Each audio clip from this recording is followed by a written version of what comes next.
मुख्यमंत्री उद्या आहेत. अरे रुको ना, अरे रुको ना. मुख्यमंत्री उद्या नागपुरात आहे. तुमचंही रामरक्षा पठण आहे. 1 किलोमीटरचं अंतर आहे. रामगिरी सुद्धा जवळ आहे. काय तुमच्या आव्हानाला प्रतिसाद मिळालाय का पत्राला? बघा की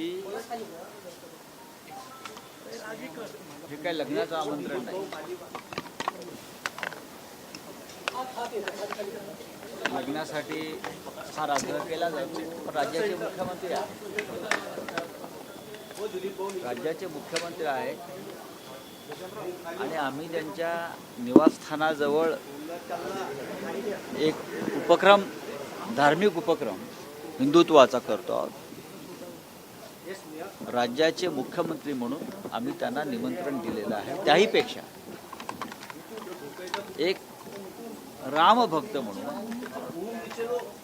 आणि राम जन्मभूमी आंदोलनात त्यांचा सहभाग तेव्हा होता,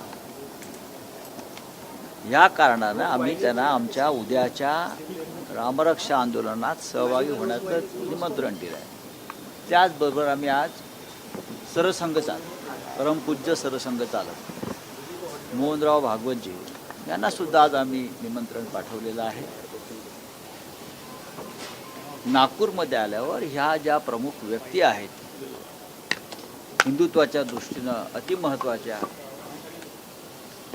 जी व्यक्तिमत्व आहे, आम्ही त्या सगळ्यांना आदरपूर्वक निमंत्रण देण्याचा प्रयत्न करत आहे. पुढील 1.5 महिन्यात केंद्रात आणि सरसंघ चालकांनी जर इथे येणं जमत नसेल तर त्यांनी त्यांचा प्रतिनिधी पाठवावा अशी आम्ही त्यांना विनंती केलेली आहे.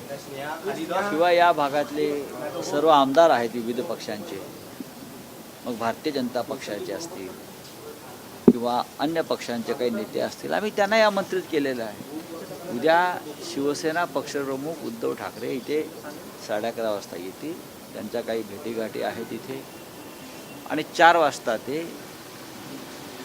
रामनगर येथील राम मंदिराकडे रवाना होतील आणि विदर्भातल्या विविध भागातून कार्यकर्ते, रामभक्त, शिवसैनिक इथे उपस्थित राहतील. तुम्ही मुख्यमंत्र्यांना जे पत्र लिहिलेलं त्याला भाजपने आता प्रत्युत्तर दिलेलं आहे. नितेश राणे असतील किंवा इकडे संदीप, त्यांनी म्हटलेलं आहे की तुम्ही मुख्यमंत्र्यांना निमंत्रण देणं हा राजकीय विनोद आहे. अजिबात नाही.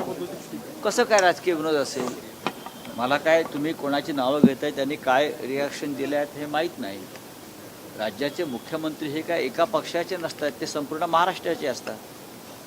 आणि तुम्ही ज्यांची नावं घेतलीत आत्ता, त्यांच्यापेक्षा अधिक काळ आम्ही देवेंद्र फडणवीस यांच्याबरोबर काम केलेलं आहे.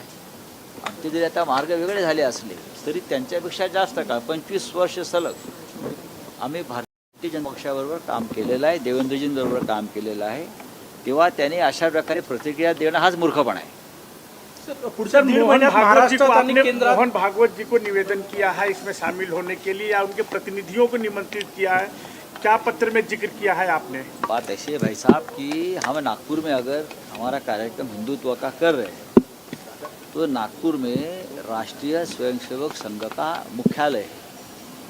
उस नाते नागपुर ये हिंदुत्व की एक उपराजधानी या राजधानी है, हिंदुत्व की भी राजधानी. सरसंघ चालक के बारे में हमेशा हमारे मन में एक आदर रहा है, चाहे बाला साहब देवरे जी रहे,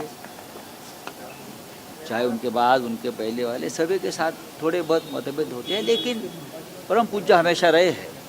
तो हमारे कर्तव्य बनता है कि हम हिंदुत्व के बारे में कुछ यहाँ बड़ा कार्यक्रम करने जा रहे हैं और शिवसेना पक्ष प्रमुख उद्धव ठाकरे जी आ रहे हैं, तो हमको मोहनराव भागवत जी सरसंघ चालक परम पूज्य, उनको एक निमंत्रण देना है हमारा कर्तव्य और धर्म भी है.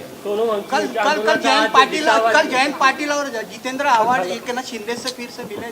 3 दिन में ये दूसरी मुलाकात है क्या? देखो अभी कल ये लोग जिसका आपने नाम लिया और रामदास आठवले जी को मिलेंगे तो आप क्या कहेंगे? वो आठवले जी के पार्टी में जा रहे हैं.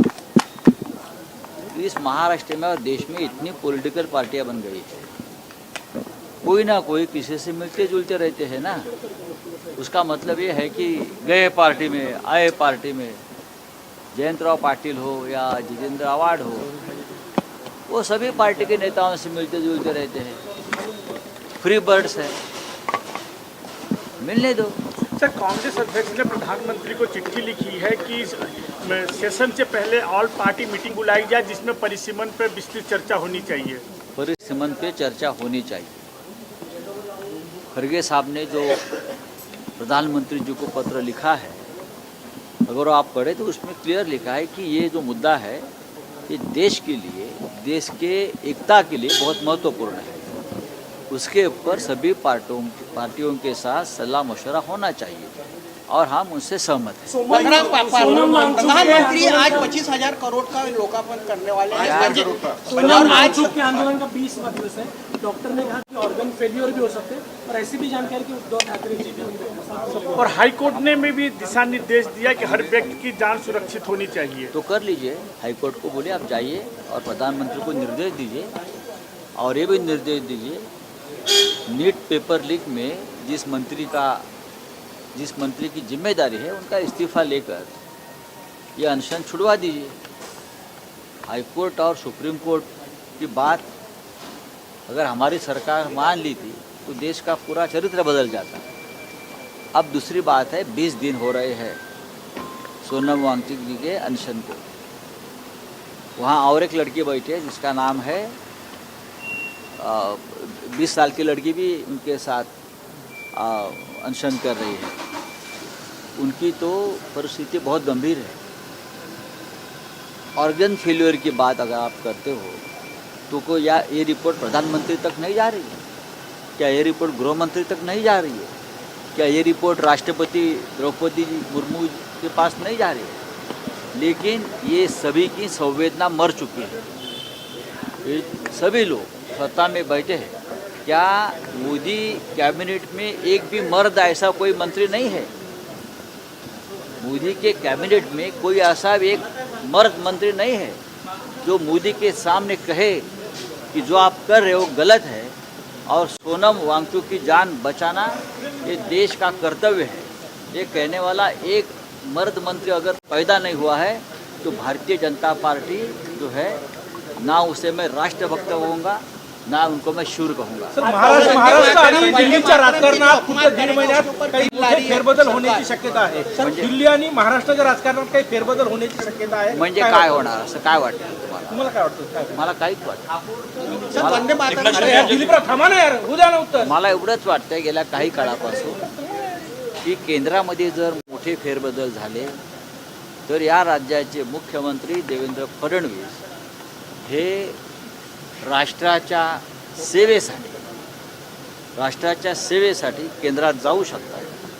त्यांची सेवा केंद्र सरकार घेऊ शकतं आणि महाराष्ट्रामध्ये भारतीय जनता पक्षाचाच एखादा वरिष्ठ मंत्री हा मुख्यमंत्री होतो। डोनाल्ड ट्रम्प यांनी असा आरोप केला की चीनने त्यांच्या देशातील 20 कोटी नागरिकांचा निवडणूक काळात डेटा चोरला, असं भारतात पण झालं असेल असं वाटतं का तुम्हाला?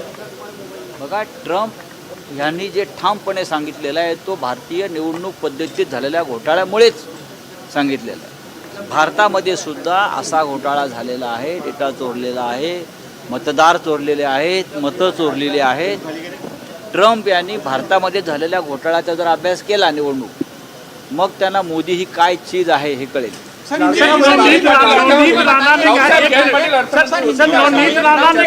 मला तसं वाटतं।